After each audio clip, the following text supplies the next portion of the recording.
I'm Steve Lay, Director of Alumni Affairs at Florida International University, and welcome to Learning for a Lifetime, the show that takes you and tells you, the viewer, about continuing education programs available through Florida International University. The programs we offer can be for credit towards a degree, for professional certification and relicensing, or for enriching your life. There are many options. This edition of Learning for a Lifetime focuses on how to survive in business. And my guest today is Loren Schmerler. Mr. Schmerler is the president of Bottom Line Management Incorporated out of Atlanta, Georgia. And he comes here after giving many workshops at various universities around the country. Loren, welcome. Thank you, Steve. It's nice to have you on the show. My pleasure. Why don't you tell us a little bit about the workshops that you teach at Florida International University? Okay, well, there's a primary shop that I teach entitled How to Survive in Business, and it's the equivalent of group management consulting. It's something that I came up with a couple of years back because I felt that too many of my prospective clients were so new in business they couldn't afford normal hourly rates.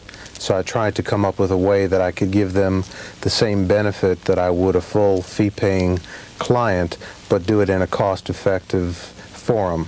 So what I do is I bring people from different business areas. They get together for 3 to 4 hours on a day, and we discuss their problems very openly. I give them solutions or strategies that they can experiment with, and then they have their own support group that when it's through, they can call some of the other attendees and sort of run things by them, play devil's advocate, and have the same benefit of a support group. You said cost effective. What you're doing in the workshop, how does that differ from your personal consulting with businesses? Well, basically, when I consult with a client, we're talking about a fairly high per diem that they would have to pay for my services that could be as high as $1,000 to $1,200 a day. When someone takes How to Survive in Business, for sharing me with some other people that might be there, they could get the benefit of me for maybe $10 to $15 an hour. Very big difference cost-wise. Yes, it sounds as though it is. Your programs run how long usually? Well, what I try to do when I'm teaching in Atlanta, I might do it over 4 to 6 weeks where they come 2 hours a night. When I go on the road, so to speak, to the several states where I do this, I generally do it for 3 or 4 hours on a day, and then occasionally we'll have a follow-up maybe a month later so that what they've learned in the first session they can experiment with and see how effective it is, by the next month. Yes. Let's talk about some of the people who have participated in your workshops. What kind of backgrounds do they have?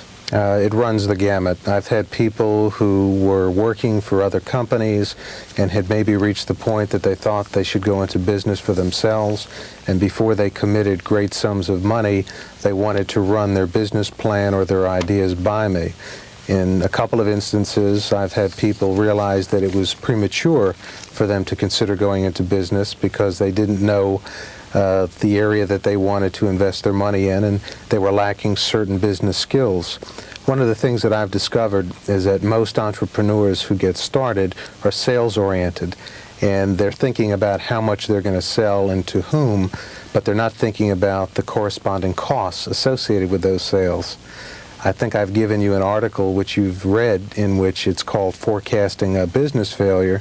And what I stress in that article is in essence that no matter what you are selling, if it's costing you more than what you're bringing in, you're going to be in trouble when it comes to looking at your bottom line. Sounds like basic survival for a business, Exactly. Isn't it? And the participants in the workshop, they are young people usually? Well, most people are fairly young, but you do have those people who are in the midlife crisis, the ones who've maybe worked for various companies for 10 or 15 years. They've put aside money sort of as a nest egg or sort of that beginning capital that they might need for their business. And it really comes down to, is the time right? Is the situation right? I try to stress the low overhead because most people think they have to start out with an office. They've got to set up that business front, and sometimes I say you're better off to start inexpensively out of your home, find out whether it is going to work in the first 3 to 6 months, and then gradually increase those expenses associated with running a business. So we have some of the younger people who are starting a business for the first time. We have maybe the middle-aged person who is starting their business. What about the retired person? Are they coming to these workshops in order to learn how to start a business or to benefit their business in some way? Not really retired, but I am getting people who've been in business for 10 or 15 years, and it's interesting that in the early life of a business, there's a lot of struggle. In the midlife of it, you may feel that you've made it, but then as the business matures and maybe you lose touch with your market and the competition, you start to struggle again, just like you did in the earliest stages. These people come in saying, I did something right for a period of time, but now I'm doing something wrong and maybe I need an outside person to help me evaluate it. So they're not really retired as such, but they know that if they don't do something fairly soon, they might be out of business entirely. And through the workshop, they're able to take advantage of your expertise at a fairly low cost. You have been involved in many businesses over the past, what, 15 years or so? Yeah, about 18 years. 18 years? Mm-hmm. What are some of those businesses? Well, I've got industry experience in 49 industries, which it's constantly being updated. I think a few months ago it was in the high 30s, and then here we are, 5 or 6 months later, I've had 10 more. One of the reasons why I'm able to expand the list is that by offering group management consulting in any given session, I might have people representing 10 or 12 companies or 10 or 12 industries, some of which I've had experience with and some of which I'm being exposed to for the first time. But to deal with your question, I have personally had a home building business. I've had a retail business. I've had a newsletter that I published, and I have my present consulting practice. So I've been an entrepreneur of sorts as well. Yes. I, for one, have had the opportunity to read the article, as you mentioned, and I'm still a little confused about your concern with profit versus expenses. And so many of our young and new business owners seem to focus in on their sales for the year. Is that it? That's right.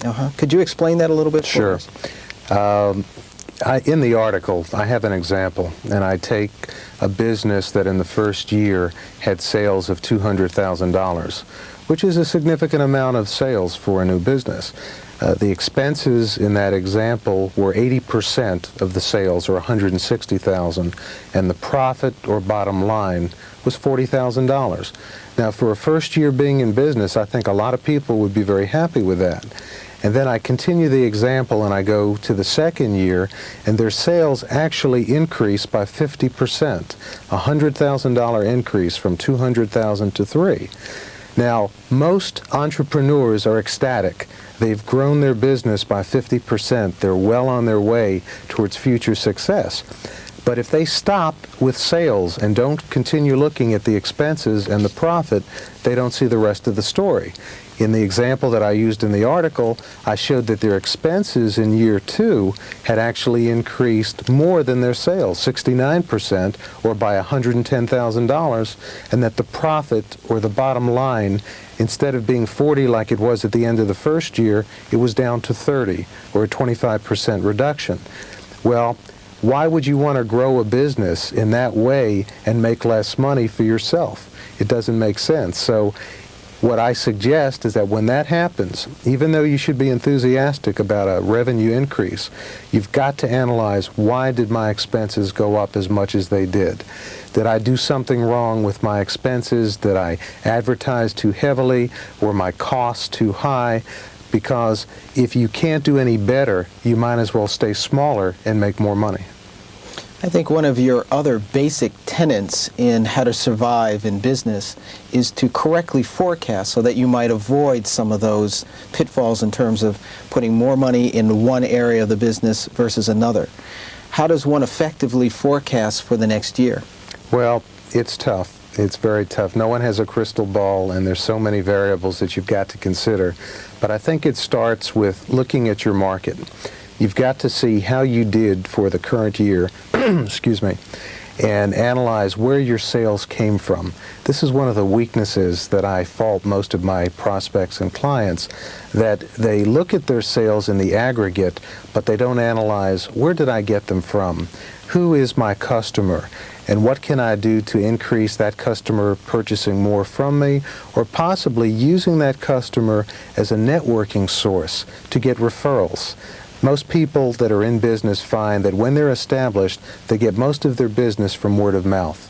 That's the kind of advertising you can't buy. It's the kind of advertising you earn over time.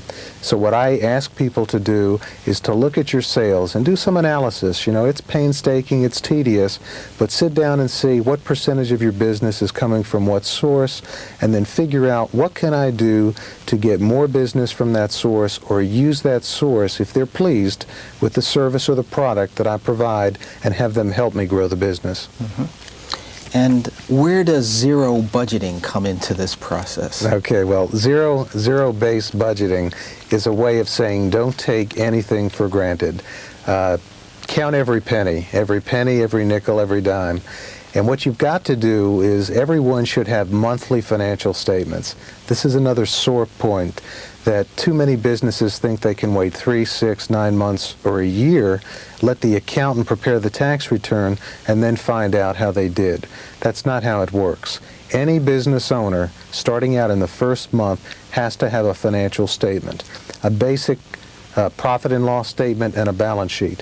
And I know that some of what I say might be above the heads of some of the viewers, but what it amounts to is that you have a listing of all your categories of expenses. And what you want to do every month is see where you spent your money.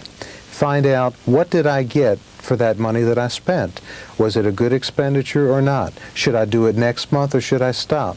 And if you do this every month, then you don't have the problem at the end of a year saying, my gosh, for the last 9 months I've been spending money and getting nothing for it. I should have stopped 9 months ago. This way you can stop it within 30 to 60 days.